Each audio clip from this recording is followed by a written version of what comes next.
Heard the term unlicensed game or pirated game, but what's the difference? When you hear the term pirate or bootleg, you might automatically think bad, so if you've seen a couple of my videos and you like what I do, hit the subscribe button right there. For our Discord community, discord.poger.net. Difference between an unlicensed game and a bootleg one, because while all bootlegs are unlicensed, not all unlicensed games are bootlegs.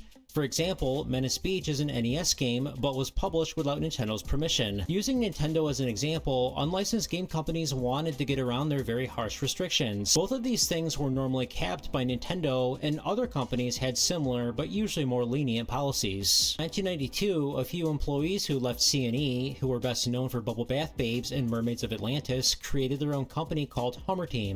For a game to be considered a bootleg, one or more properties have to be stolen from elsewhere without permission. This could be something as small as lifting assets from other games. For example, the game Magic Jewelry uses background graphics that were stolen from another game. By using unauthorized properties like Mario and Street Fighter, the brand awareness alone might attract consumers to buy the games. Someone will buy Super Mario World on NES because they can't get the Super Nintendo. We'll start off with Street Fighter 2.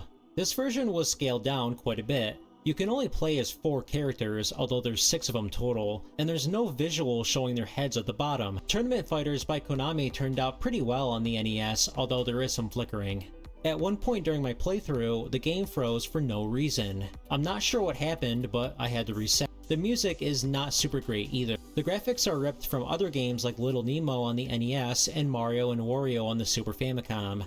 Like with Street Fighter 2, there is a lot of sprite fully scaled down from the Super Nintendo version.